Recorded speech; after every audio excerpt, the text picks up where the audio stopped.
Welcome to the podcast where we try to inspire better work performance. Thanks for listening.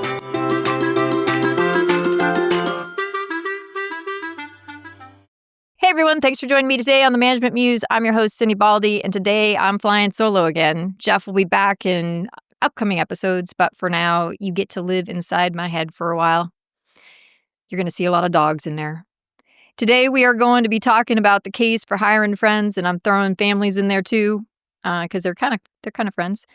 Today's show is sponsored by our book, The Uncertainty Playbook, written by Jeffrey Tumlin and myself, and available now on Amazon, so go check it out.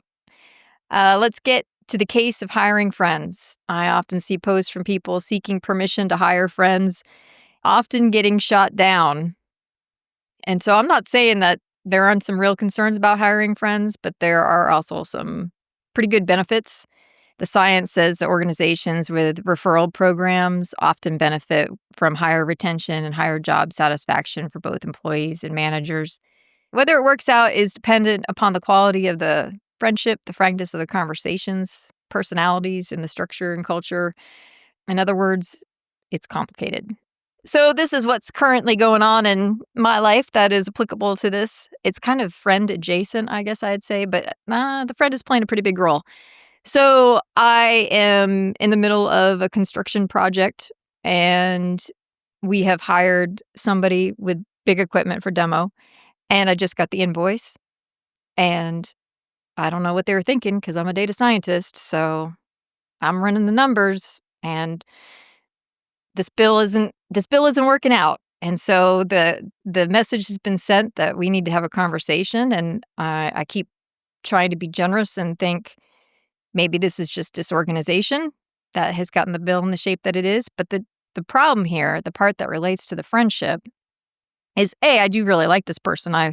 They would be my pick to work on other elements of this project, which may not happen now, depending on how things go. But more importantly, they're tied and were recommended by somebody who is essentially a lifelong friend and advisor and somebody I value greatly in my life. And they are his family. And so I have been thinking about this in my head for a number of days, knowing that I have this impending conversation that may not go very well. And the question is, in my head, should I prep my friend that I'm basically going to dispute the bill and give him a heads up? And the reason why I'm not doing that, and I have decided that I'm not doing that, is because he'll try to fix it, and he'll feel bad because he's in the middle, and no matter which direction, he can't really win. And I'm hoping that I can just have this conversation and that it's just disorganization that caused the errors and that we can just move forward. If I can't get resolution, then it's probably going to come out, and then I may circle back and have a conversation with my friend. But again, I'm somewhat trying to protect him from feeling here I recommended these people, and I'm in the middle between people I care about. And what I think is telling about this example is, the challenges. I mean, hiring a friend can be very challenging. But I find myself in a position many people are in when they're operating in small towns. Oftentimes you really don't have a whole lot of choices.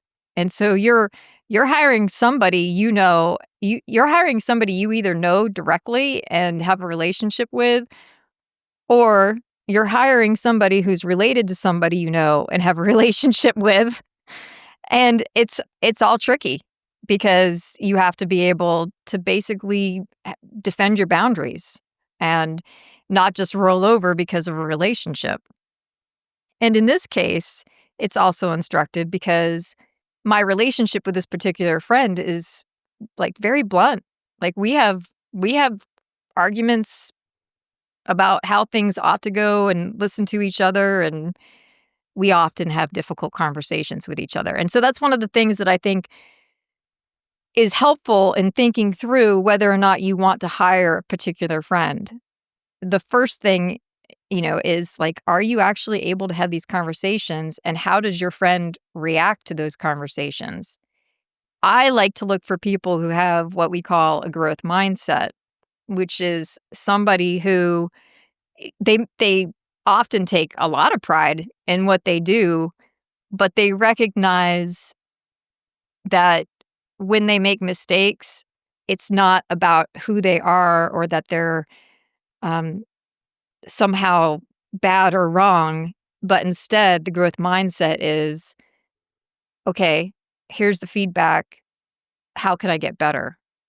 And so the growth mindset is more about developing behaviors and skills than being concerned about your identity or um, thinking that you are limited by the ability that you were born with, which I know that sounds a little crazy, but there are people who sort of operate in that realm. And so I'm looking for people with a growth mindset who I like working with because, in my opinion, and I grew up in small towns, and so I've always worked with people I've known. And the best people I've worked with are the people I would say are my friends.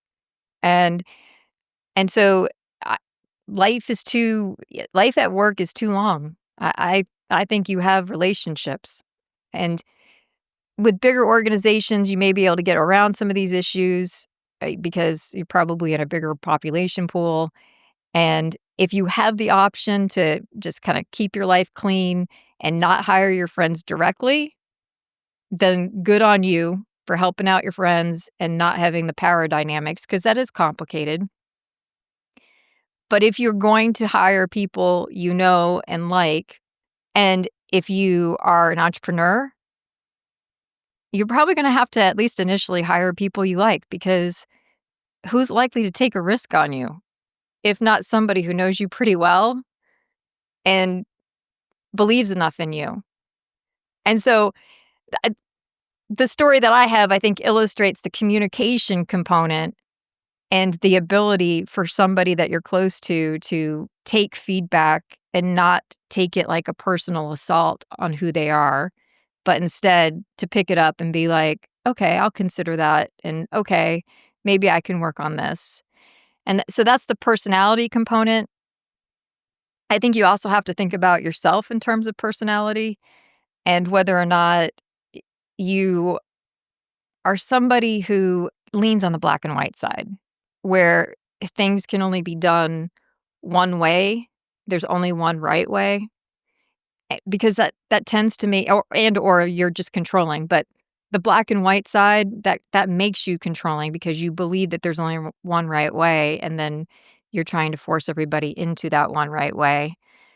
And so either of those, if you have those tendencies, then yeah, you probably are better off not hiring people.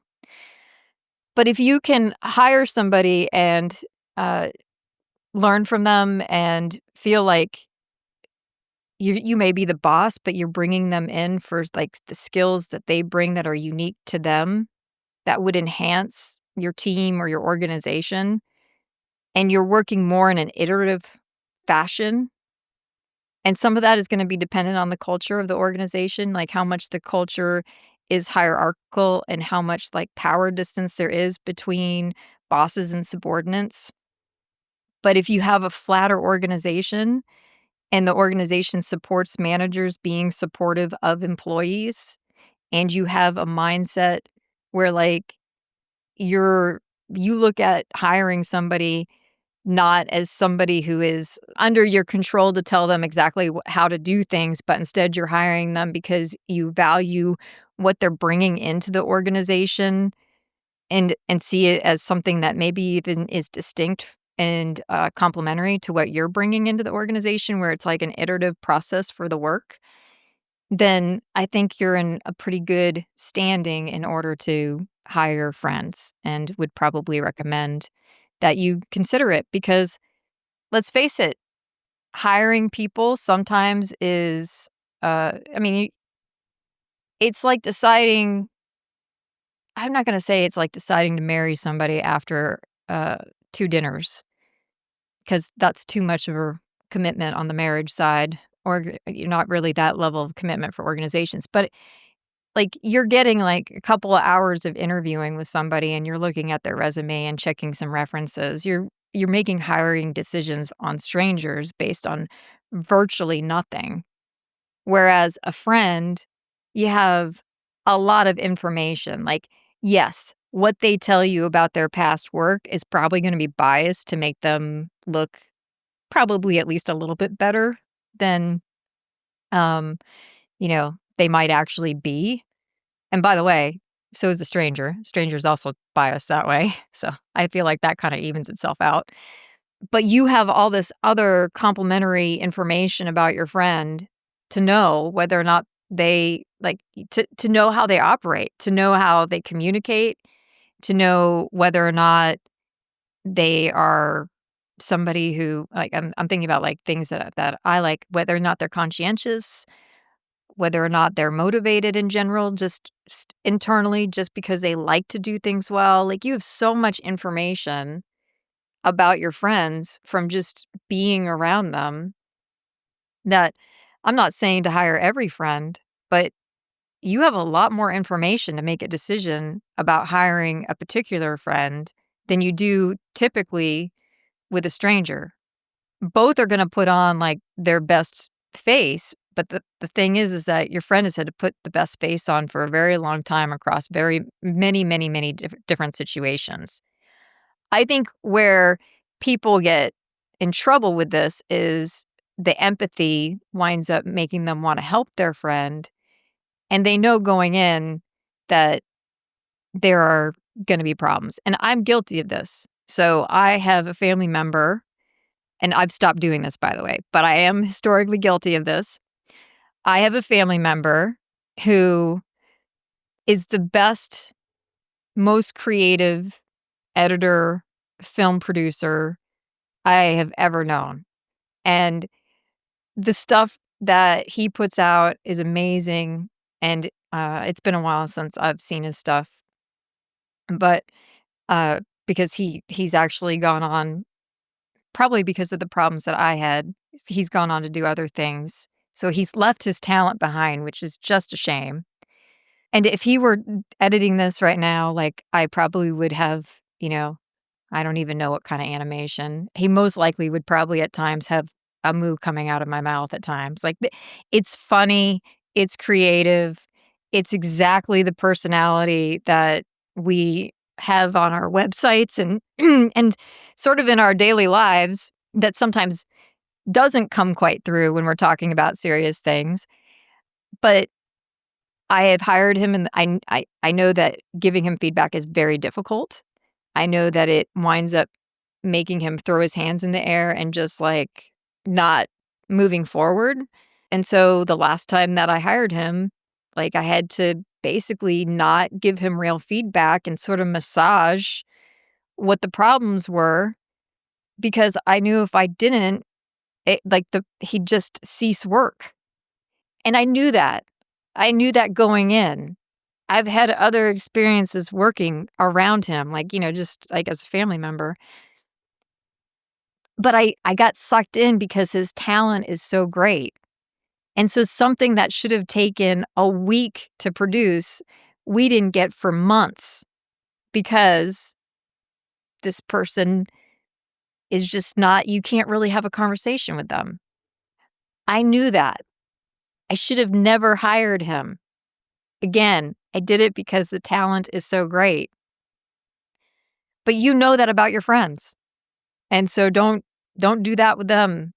Don't choose the people who you're going to have like there are going to be times where your friend is jammed up and you can see that they're struggling financially, for instance.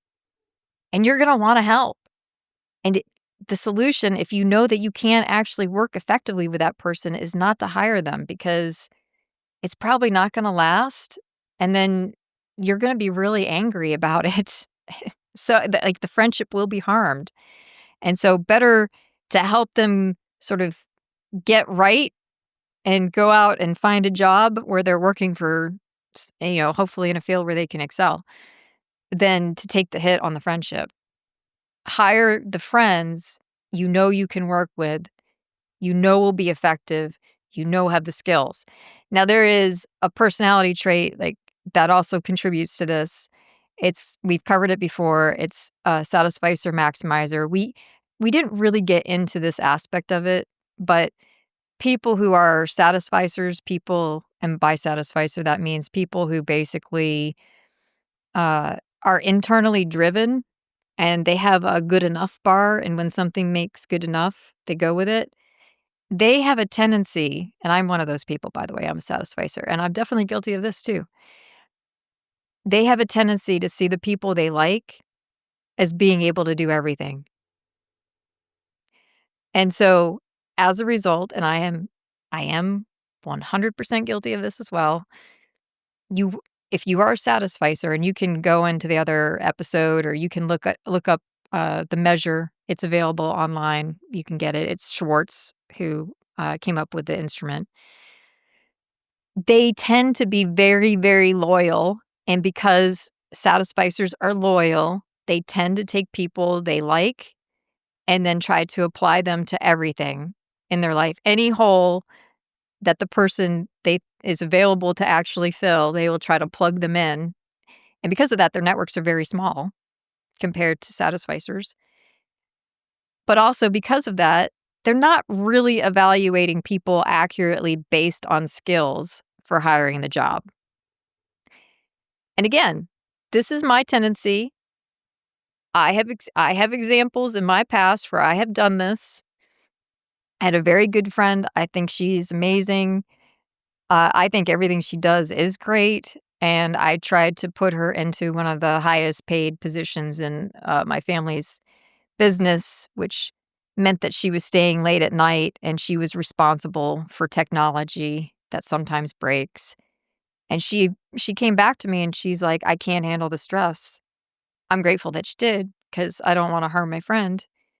But, like, that was a surprise to me because I'd never even considered, like, the stress of being there late at night or the stress of the technology and the responsibility of basically the customers relying on you on that regard, but it was too much for her.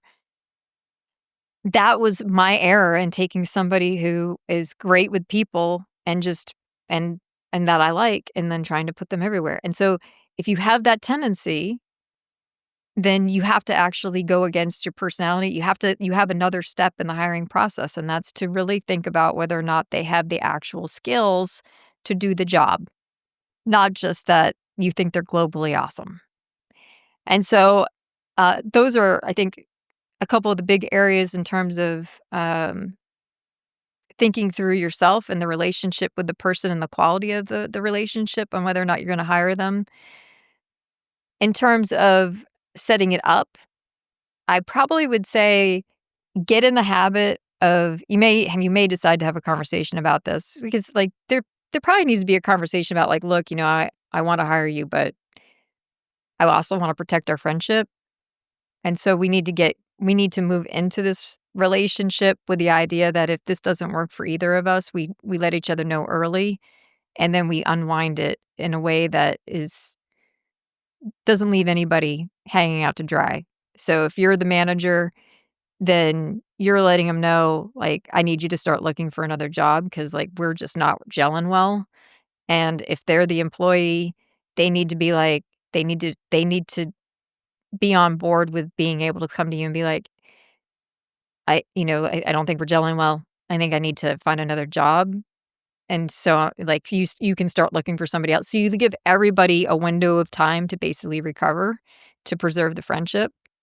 And I think you have conversations about how you're gonna handle sort of the more professional conversations that you're gonna have. Sometimes, I've seen managers say to their friends, "Okay, I'm in boss mode. I'm wearing the boss hat. And so this has nothing to do with our friendship or what I think about you. This is what I need you to know about the work." And then they give them the feedback. And that obviously preps the person to know that, like, there's probably something a little bit wrong, but it's also reassuring, like, it's also that you're separating out the personal from the professional. There's still gonna be, like, some weirdness. There's always weirdness whenever you give anybody anything negative. You got like, as the manager, you have to circle back. You have to keep signaling that the person is on your A team. Like, they're still your friend. They're still a good worker. Like, all the things that you have to do, except for that now you have to do it in the friendship realm too. To just sort of get back to an even keel. So that kind of covers like the interpersonal components of this topic and when you are going to hire people that you are friends with. The organizational standpoint, it's very hard to be the person who evaluates your friend, especially if it's like, say, for like a promotion and there's a better candidate. And so just get ahead of that. Like, you can put them up for the position and let them go at it, but the organization needs to be supportive of the fact that you need to basically come out of this not looking like you're biased towards your friend for the other employees. Because say your friend is awesome and totally deserves a promotion. If you are part of the decision-making team, unless like they're being this extraordinary is very clear to everybody else on the team, where everybody on the team is turning to them for advice. If there's anybody else in that department or in the organization that thinks that they were a better fit for that job and they know your friends, you cannot win. It is going to look like favoritism. And so get ahead of that and say, I have to abstain from being a part of this decision process because I have this person that everybody knows I have a relationship with. And so somebody else has to do the interviewing, treating them like they're just an external party coming into this process. Somebody else is going to have to evaluate them against the other candidates and make the decision. And then don't you dare ever give that group a hard time about whether or not they picked your friend, because I've seen that too. And shame on you. Like, you got out of it to not have an influence on it, so it could be a pure process. So don't stick your thumbs back in it afterwards and beat up people who made a decision based on the information in front of them. And obviously, like, don't get in the middle of fights. Like, I've had to coach a new manager who came in, and he had somebody on his team who another family member who was his peer in the organization. They were family members. And this other manager was icing him down because he was having trouble with her family member. Like, that's not your lane. You have your department, your family members in somebody else's department. And like, you know more than anybody that your family member isn't perfect or your friend isn't perfect. And so you need to not be involved in whatever feud or whatever troubles are going on over there. If they have a problem, they can go to HR or they can go to somebody else in the organization, however the organization is set up, for an unbiased perspective and help in resolving the situation with their boss. And that's pretty much what I would say are like the foundations for hiring friends. And so go forth, I say, because, sometimes you have to hire friends. Sometimes honestly, some of the best employees we have been our friends. And we're employees for our friends. Like, we do gigs all the time for our friends. And so it makes work enjoyable and fun. And I don't think I don't think that work is the same thing as going on vacation with people, but I think having friendships at work is not a negative thing. And in fact, the research supports it. You're more likely to stay and you're more likely to have high job satisfaction. All right, y'all, have a good day. And thank you to our producer, Sarah Morsi, for all that she does, because she's trying to make me better. And I'm trying to have a growth mindset about that. Thank you, everyone, for joining us today on Management Muse. We are a podcast / YouTube channel that we hope is entertaining and educational. If you are on YouTube, we would appreciate you subscribing and maybe leaving a comment and a like. If you are on any of the podcasts listening to this, we would appreciate stars, following, comments, all the good stuff. We want to say thank you to Sarah and Rebecca, and then, of course, everybody at Design at Work. And then just as a last minute reminder, we also want to mention that we are management and communication professionals working in the field, but also have degrees that back us in science. All that being said, we are talking in generalities on this podcast. We do not actually know your particular situation. So proceed with common sense and maybe a little bit of experimentation on your end. And we hope that you make the world a more beautiful place by making work a more enjoyable place. See you next time on Management Muse.